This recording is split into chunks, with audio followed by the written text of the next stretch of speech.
Hi, it's Mindy from Time to Unwind, and I've been playing around a little bit with something I haven't touched in quite a while, and that is what they now call Tunisian crochet. I learned it as Afghan crochet. It's lots of fun. There are lots of variations. And today, since it's Valentine's Day, and my Valentine's Day present came in the mail for me, which was a little set of double-ended hooks. My idea of a double-ended hook is this long. So I got these little ones, and I got them mainly because I wanted to play with Tunisian, as they're calling it now, crocheted socks.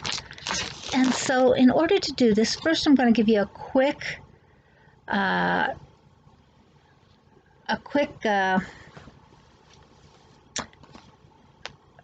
little tutorial on how to do basic Tunisian, and I'll show you what I've been working on.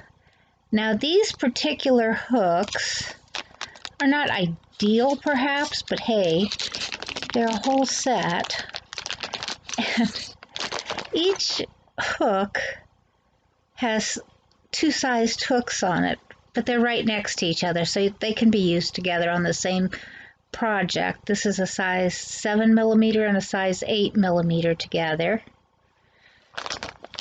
And I got these on Amazon, and I have no idea what brand they are or anything because, of course, they stuck the label over top of any information you might get like that.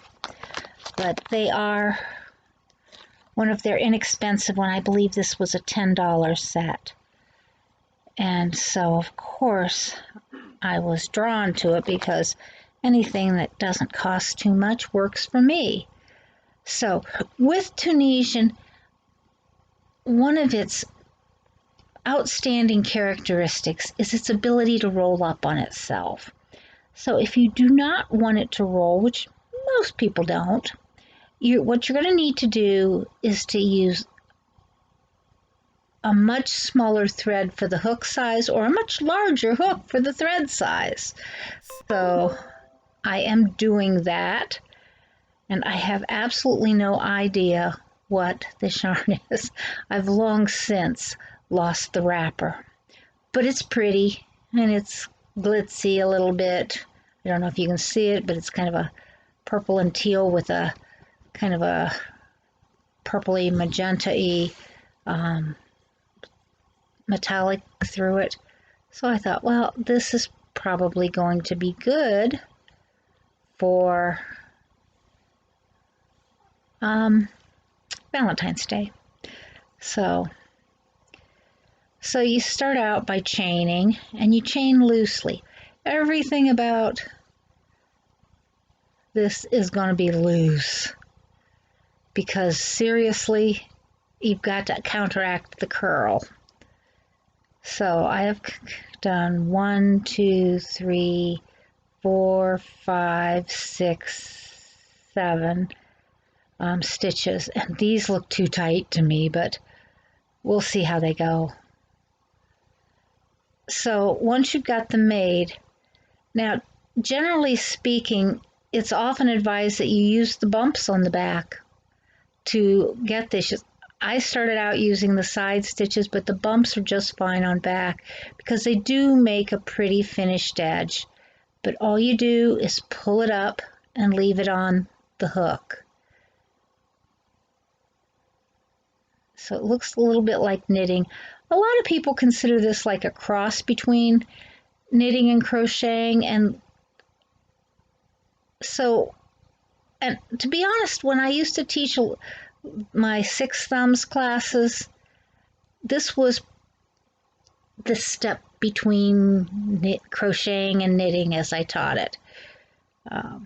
So we have 4 stitches. Here we go again with my trying to see.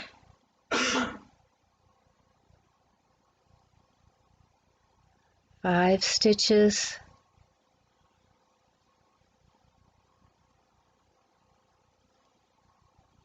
6 stitches and one more. 7. I think I got that right. All right. Now, so I've got 1, 2, 3, 4, 5, 6, 7 stitches on my needle, and it looks a little bit like it would if you were going to have cast on stitches from knitting. Now, this is the forward pass, because in this type of crochet you have a forward pass and a return pass, and that makes one row. So on your forward pass you've picked up stitches, and on your return pass you're going to get rid of them, or you're going to work them off. Now, you want to close off that stitch, sometimes known as turning the corner. So chain 1 through that first stitch you've got there. That turns your corner, that brings you up to the level. And now, so you're going to wrap and go through, take this loop that you wrapped and go through 2 stitches. This is your typical bind off, or your typical return. Wrap and go through 2. There are some fancy stitches where you do other things. In fact, there are some 400 and some stitches that are named, and I don't know the names of all of them, but wrap and go through 2. Wrap and go through 2. Wrap and go through 2. You end up with 1 stitch on your hook. I'm going to bring this up close so you can see what it looks like. This is what it's supposed to look like. This really is not going to end up being a loose stitch. This is going to end up being a tight stitch. Now, I can show you this in reverse, or I can show you this as normal. Each stitch has 2 legs. Can you see that? There's the front leg and the back leg. They stand up together. If I pull this down, they'll be together. If I pull it this way, they'll be apart. But one is closer to you and one is further from you. Normally, for Tunisian simple stitch, you're going to work through the one that is closest to you. Just the one that is closest to you. And if you think I can see that right now, you've got another thing coming. And you just pick up the one for Tunisian simple stitch. And that is what I learned as the afghan stitch. Now, reverse Tunisian simple stitch is just to go through the back loop in the same manner. So it's very simple to show you this. And then you wrap, go through that and leave it on the stitch. Go through just the one leg, wrap, hang on, wrapping in the wrong direction from that side, and bring it up through and leave the stitch on. Through the upright, this is the back in this case, but if for simple stitch you would go through the front and leave it on. But you can see me going through the back easier, and so I'm going to do the back. One more over here, go through and leave it on. 1, 2, 3, 4, 5. Go through the back loop, pull it up, leave it on. That's 6. And now you're going to go through the edge stitch. And you always turn it a little bit towards you so that you can get through 2 edges. Just like with normal crochet, you want to make a sturdy edge. And so you're going to go through not just 1 loop, but 2. You might need to play with it a little bit, so that you can find the 2 threads. You don't want to go through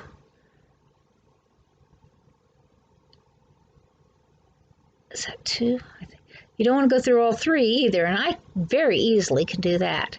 Then you chain one, which fastens off that or brings it up so you can turn the corner.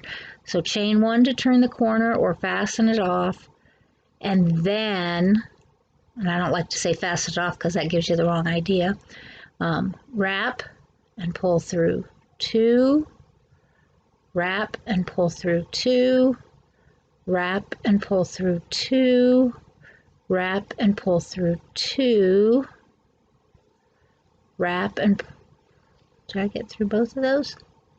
Nope. Wrap and pull through two,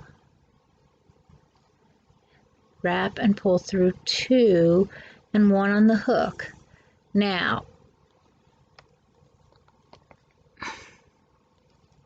on this side, which is essentially the back side, you turned that ridge out. So it's like when you're doing a post stitch and you turn the ridge to one side or the other, you turned the ridge toward the front. So now you've got a row of ridge that would be on the front of your work rather than on the back of your work. Normally what you see with Tunisian simple stitch is that the back looks pretty much like this.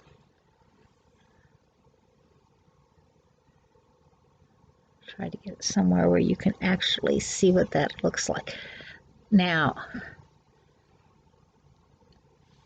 I'm going to show you the back of, I've got a bunch of different stitches here. I was going to work hard and keep them all the same size, and then I said, I'll just put a border on. And so that's what I'll do. But as you can see, different stitches in back appear differently, but most of them have a lot in common. They look quite similar on the back. Most of them are pretty closed. Not all of them. The mesh stitches are mesh stitches. And then there's this one I love. Let me get up here. Which looks like, I love, it's got pattern on both sides. Almost like the pattern on the back, better than the pattern on the front. That is a sampler scarf I'm working on for my son. But, anywho, so basically the Tunisian simple stitch then is to go through one upstanding loop, pull it up, through the next upstanding loop, pull it up, through the next upstanding loop, pull it up, and so forth across. But that is not the only thing that you can do with Tunisian. As you may have gathered from that little piece over there, you can play with it. When I was first learning it, back in the days, back in those dark ages, I had one magazine, and it had a pattern with 2 different stitches in, so I learned an extra stitch. And it was Honeycomb Stitch. It didn't tell me that it was Honeycomb Stitch, but that was what I later learned it was called. And it combined the simple stitch and the purl stitch and alternated them in squares of alternated purl and simple and squares of simple. And so it made it like a patchwork and alternated them too. And it was like a little baby sweater. It was so cute. I don't know whatever happened to that. That got off into the family somewhere long gone. So, but after I realized, yeah, you can do different things with this, I started playing because I'm me. And some of the things I tried were putting it through the hole and bringing up the stitch around it. That has a name, I have found out now. I tried going around both loops and bringing it around that. I tried sticking it between the loops and going like that, boy, that needs to be loose. And that has this name. That's actually called the Tunisian knit stitch. It looks like stockinette. Let's see. One of my favorites I've tried, and I haven't yet found a name for this, is where you go through the front, but grab the back. Go through the front. I'm trying to make this visible somehow. Go through the front, but grab the back loop and bring it up to the front. So it's in the front loop is still here, and you grab a loop and pull it through and just leave it in that configuration and go on to the next one and pull the back loop through, bring up the loop through that. And I'm just going to go over here to show you what that looks like, because I have a section that I've done in that stitch right here. I really like it. I have no idea what it's called, but that's by just taking the back loop first before you come to the front loop. Just bring the back loop up, bring your yarn through, skip the front loop, go to the next back loop and bring it up in front, and pull your yarn through, and again skip the front loop, go to the next. You can put your loop through the top of the stitch up here where you would go through tops of stitches. You can do things like an extended stitch where you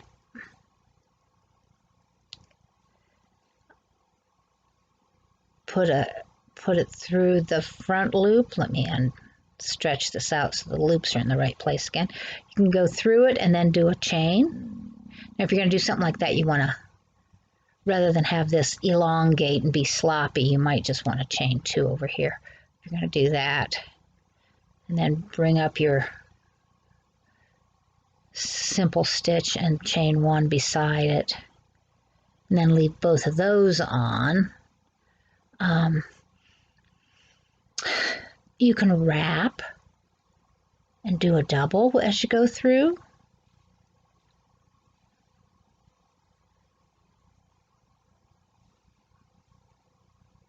Don't forget to leave it on. Oops, I just took off an extra stitch there because I already had one on there. So you can do the double. There was your one, there's your extended single, there's your double. You can do about anything that you can do otherwise. Just play around. You can do crosses, X's. You can do them at this level where you're taking the second stitch, bringing it up, and then going back and getting the first one that you skipped. Bring that up, and that will make a cross right there on the row that you're pulling up. You can do it as an extended thing and make it down into the rows below. You can do an elongated stitch and bring it down below where you're working. Boy, I chose a bad yarn. This doesn't really show up well at all, does it? But you see how tightly that's beginning to show up down here, whereas up here it's showing up as much looser? That is how it works. Another thing that you might want to know is when you get to a certain point and you're ready to bind off, you pull up a loop, you pull up the next loop, and take your yarn and pull it through both of them,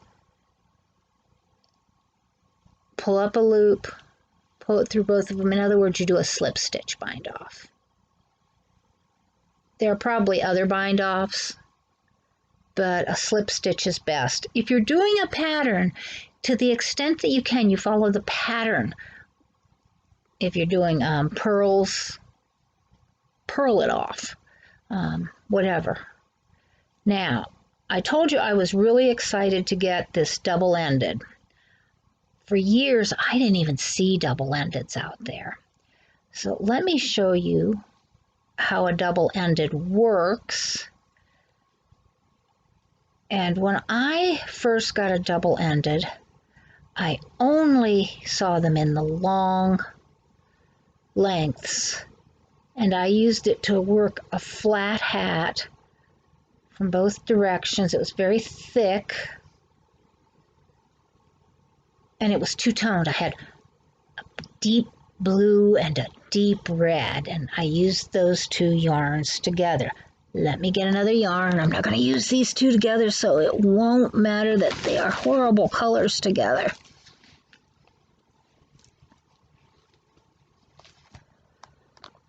You just have to find the end. I may not use this because I'm not seeing the end here. Oh, no, that isn't the end. Okay, find something else. If there's one thing I've always got, it's yarn.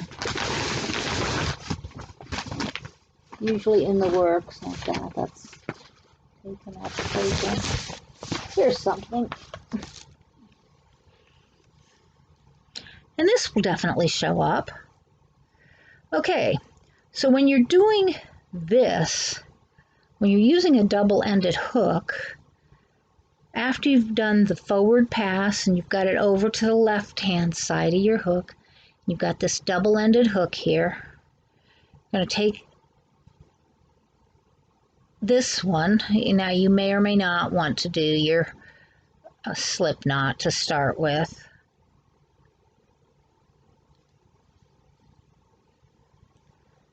You start from the opposite side.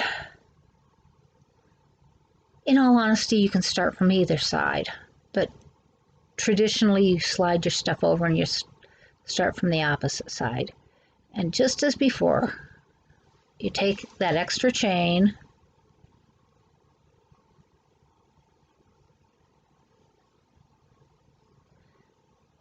so you chain one, and then you pull through two, through two, through two, through two. Now, if you're working in the round, you stop right here. If you're going to go back and forth, you can come clear to the end. But if you're working in the round, they like you to stop here. And if you're working in the round, you would just pick up and keep going. And then you slowly work your way around your object, whether it's a hat, a scarf, a bag, whatever you're making. You would just go around like that. You'd stop before the end of those two. And then this yarn would kind of follow behind. You can make it same color. You can make it a contrast color so that you can see it. My first thing was like a little helmet type hat for my oldest son, so he's going to be 45, so we know how long ago that was. He was also the recipient of the little green sweater with the patches of different, so we know how long ago that was. So yeah, that's next month. Oh my golly. So the cool thing about that is, you know how two-color brioche looks with the two colors running through it, and the one color on the outside and the other color in the background. That's what this was like. One color on the outside, but between it in the background were the other color in stripes. That had to be sewn together, but hey, it's okay. It looked cool. So that's basically the double-ended thing. And so I am going to be playing with that soon in the near future. And so that's a little bit about Tunisian. I want to show you a typical Tunisian hook is probably just outside my arm reach, but a typical Tunisian hook looks like a knitting needle with a hook on the end, or a crochet hook with a knob on the end. This is what we used to call a jump hook. It is a crochet hook with a cable on the end. And of course you can do that. One thing my son doesn't like about this particular set, and I have to say that I'm beginning to agree with him, is I'd like that to be just a little deeper, because this seems to drop stitches pretty easily. The little one that I was using here, the metal one, seems to have a little better grip to it. It doesn't lose the stitch quite as easily. So I hope you enjoyed this. It's playing, it's fun. I strongly suggest you play. There are so many different Tunisian stitches, and you can play around, you can invent your own. It may not be a new invention because, like I say, there are so many. But what the heck, whether it's new to you or new to the world, it doesn't matter.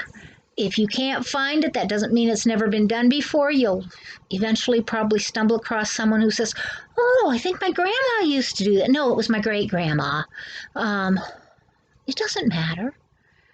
By playing around, we all develop different stitches, different skills, different abilities. We have fun and we expand our knowledge. So, hit the like button.